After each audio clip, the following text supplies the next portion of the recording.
I'm about to save you from the most painful Amazon beginner mistake that people make. For this video, we're going to create a product listing on Amazon from scratch, and we're going to use a product called clove water. It is an herbal clove infused beverage under our own brand. Now, let's assume it doesn't exist on Amazon yet, so we're building this all the way from the ground up. By the end of this video, you'll know exactly what to click, what each section means, and what actually matters. So let's get started. First, go to sell.amazon.com and log into the Seller Central account. Amazon Seller Central is basically your control room.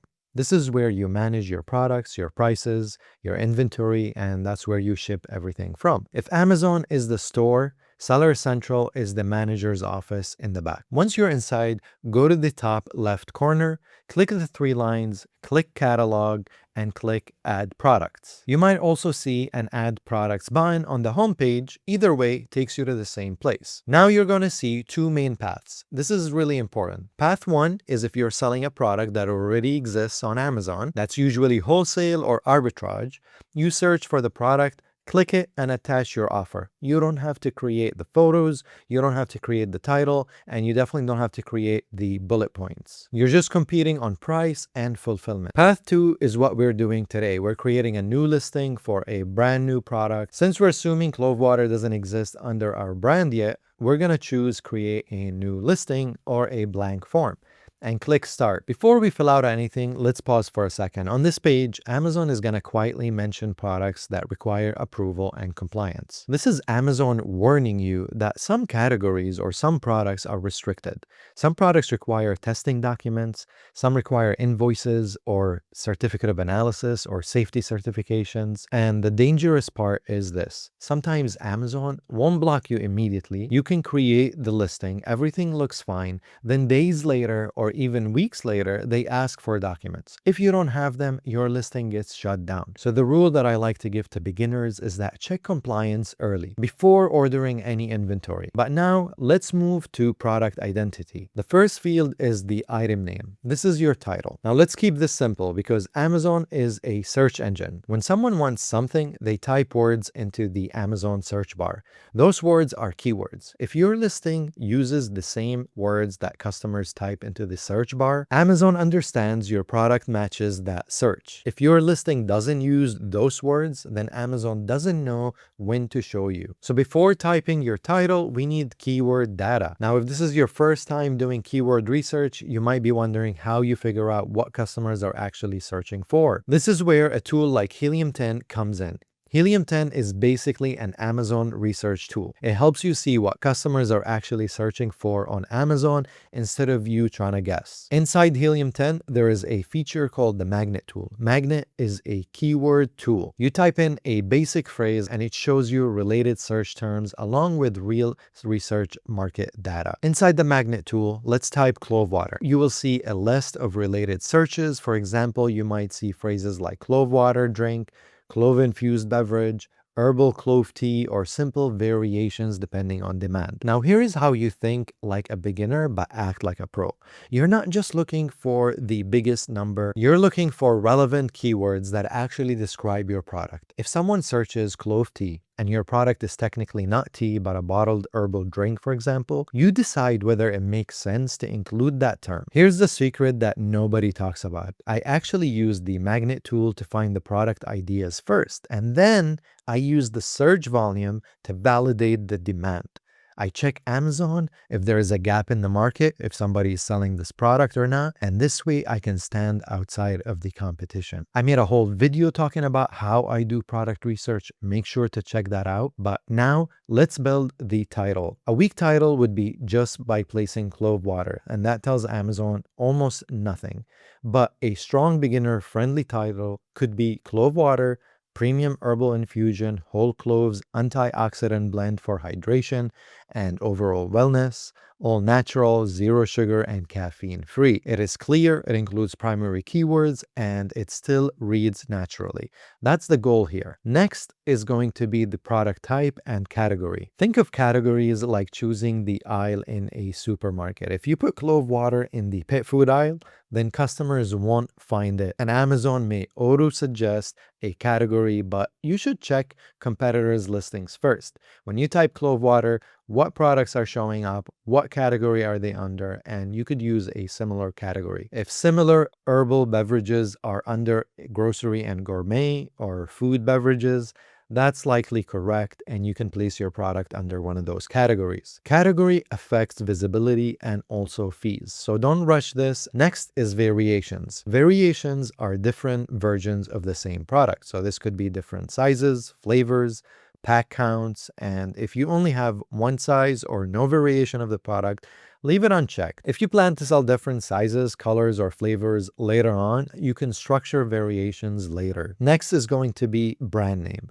Do not choose generic. Changing brand details later can be extremely difficult. So if you're serious about building a brand on Amazon, make sure to set it up correctly from the very beginning. Being brand registered is going to give you a lot of benefits that you wouldn't get otherwise. For example, you're going to get a lot more seller support from Amazon just for being a brand owner.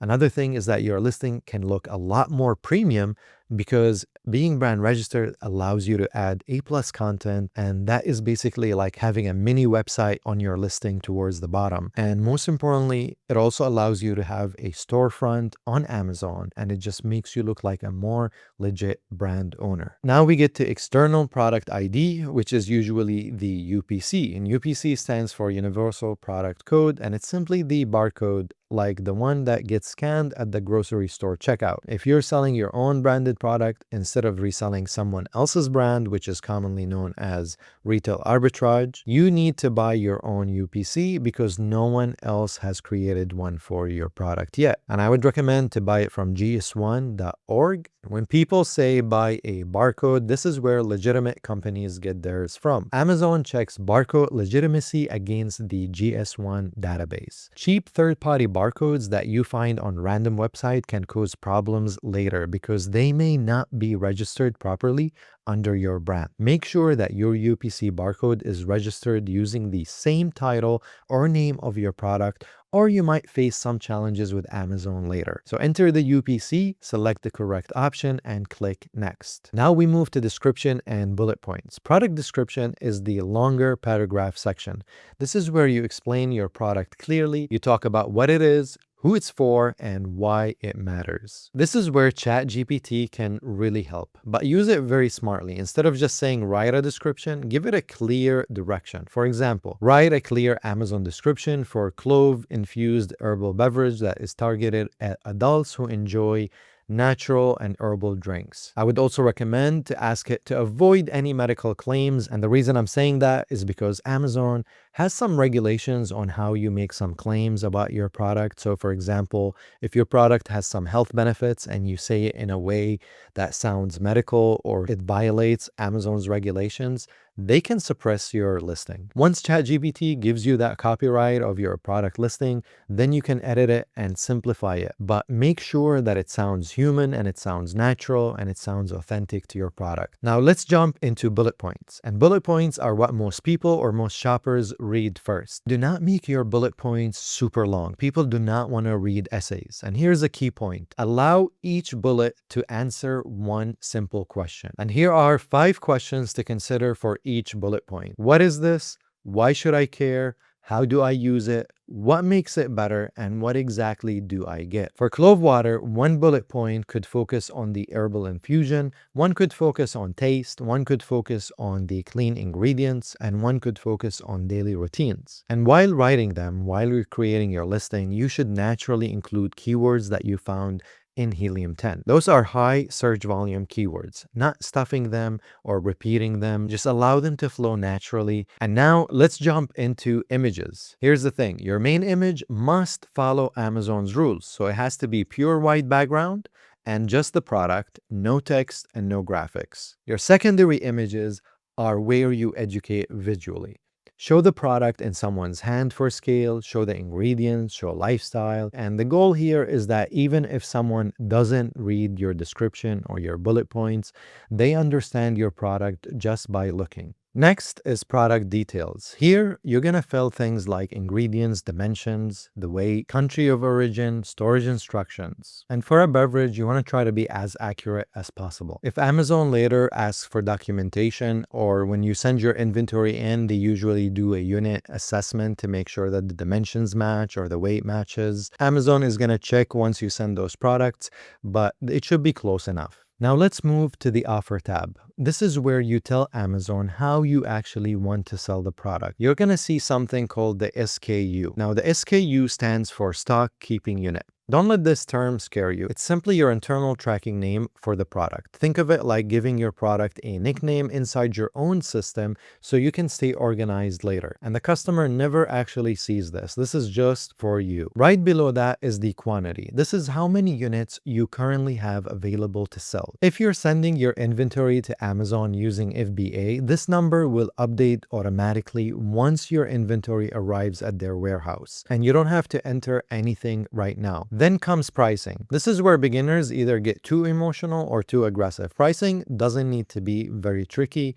It needs to make sense. If your total landing cost is $4 per unit, meaning that your product cost plus shipping and packaging is $4, then it makes sense to sell your product at $15. Gives you some room to cover for the Amazon fees and still have room for profit. Don't underprice yourself just to get sales, because Amazon takes fees. Ads gonna cost money if you want to add them down the line, and if your margins are too thin, you will feel it very, very quickly. Now the fulfillment channel, this is where you actually choose how the product physically gets to the customers after they click buy. So FBA stands for fulfilled by Amazon. This means that send your inventory to Amazon's warehouse first, and when someone places an order, Amazon picks, packs it, ships it to the customer, and handles all the customer service and even processes returns. You don't touch the package, you don't print the labels, you don't answer any shipping emails.